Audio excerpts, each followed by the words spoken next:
fairly well. In order to understand, to take this task, I felt that I would want to start off reading something from a dictionary. So I have to find Mandy first. Thank you.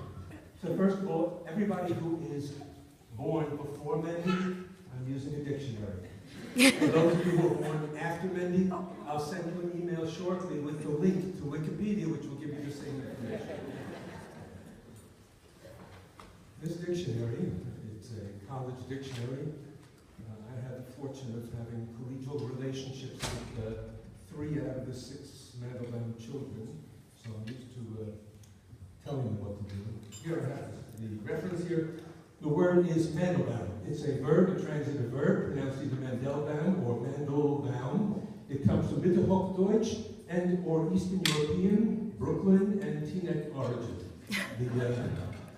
The definitions are: 1, somebody who sees what needs to be done and does it with no thought or recognition of any reward.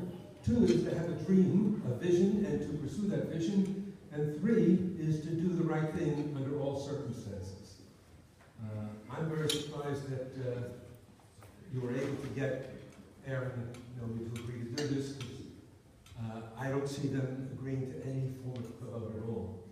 I wanted to start off, I promise you, I don't like to sound this way, but there is a Pirkei Avot that I wanted to quote, and I'm very bad at doing that, but V'kol she'oskim im hatzibor yehyu oskim imahem l'shem shamayim b'zchut avotam.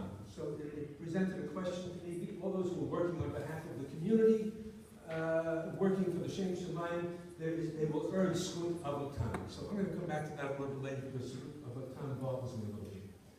From the days of Brooklyn to New Jersey, they saw needs and they did the right thing by the needs. They were working on boards from schools, from YMJ, from the various Batei Knesset here, and eventually to the benefit of the Shaare Tefillah community, they joined Shaare Tefillah. From the sublime to, I guess, the ridiculous, there's a poem that's a tribute to Emerson that says, what's the definition of success? Is to laugh often and much, to win the respect of intelligent people and affectionate children, to find the best in others, to leave the world a bit better, to know that even one life has breathed easier because you have lived. This is to have succeeded. Very, very few people have the ability to say they've had that kind of hashpa'ah, that kind of influence on other people. The Mandelbaums are that kind of people. I know that you had mentioned the word roast to me earlier, and I'm sorry, but not for that. Roast beef is better.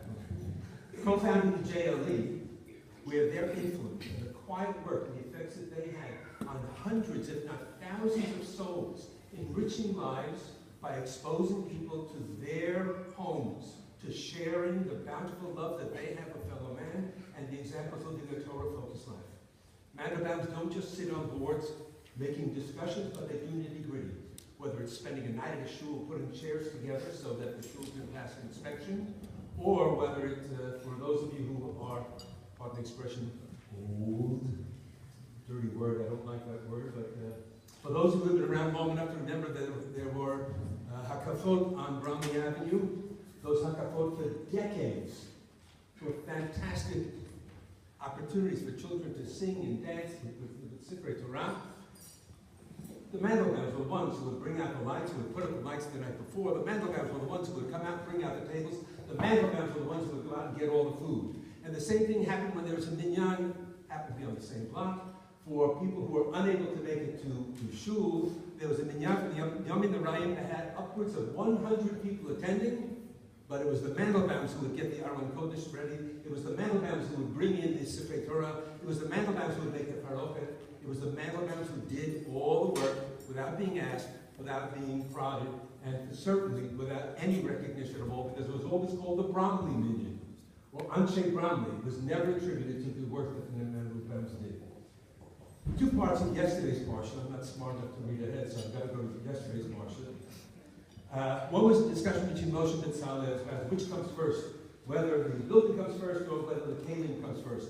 And there was a Dvar Torah by a rabbi, something Lamb, not Norman, or his brother, there was some other Lamb, I don't remember, who made an interesting observation that Moshe had an insight. Moshe had a dream. Moshe saw what the Mishkan would be doing. So he saw the kelim, he saw the inside, he saw everything ready and waiting for the service to be taken care of. And that's why he picked that first. And then, of course, Bezalel said, you know what, guy, for your bonus, I think you need to do it this way. He said, oh, yeah, you're right. And they built it from the outside first. But Moshe had the vision. This is the mental balance. The second part of Pekudei was that Moshe saw what they had done when they built the Mishkan, and he blessed them. And Rashi says, how did he bless them? He blessed them by saying, the Shekhinah should rest on the work of your hands, which leads us to where I want to leave with the brother. Many look at the mission that I mentioned earlier as to say those people who are involved in Tzarchei Tzibur, which we say every Shabbat, are either patur from other mitzvot because they're involved in the needs of the community, that when they are involved in a mitzvah and they get a chance to do it, they'll complete it, they get the brownie points as if they had done it, or because they missed some other mitzvah, it doesn't count against them, those mitzvot need to count for them. But the Maharal had a very, very interesting word on it. He talked about Zchut Avotam as saying, no, the Avot, Mamash, Avram, Yitzhak, and Yaakov stand there and say, yo, great job you're doing for our kids, for my kids. And we, Avram, Yitzhak, and Yaakov, in turn, will support you, will bless you, will protect you, will guide you and your children. With all due respect to Mordechai and David and Avram, Yitzhak, and Yaakov standing there grieving. So, among the influence that they've had brings one more Gemara, according to Gemara sound. There's a Gemara in Tani, it's a lovely song, let's put it that way. I like the song, Ilan, don't ask me to sing. Ilan, Ilan, how am I going to bless you? Tree.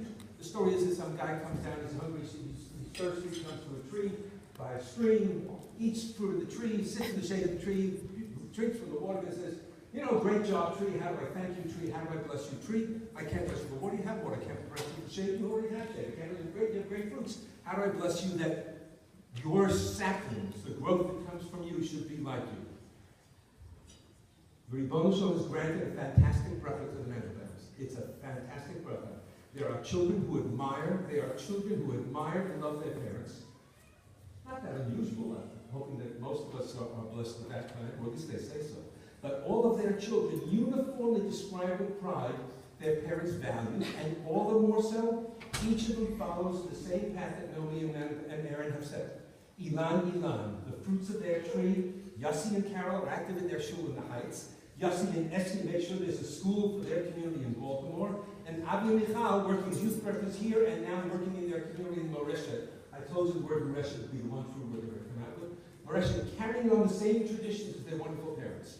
So, dear Nomi and Aaron, wherever you are, if you're still talking to me, may it be Hashem's will that all the works that you create and all of your children love and be like you.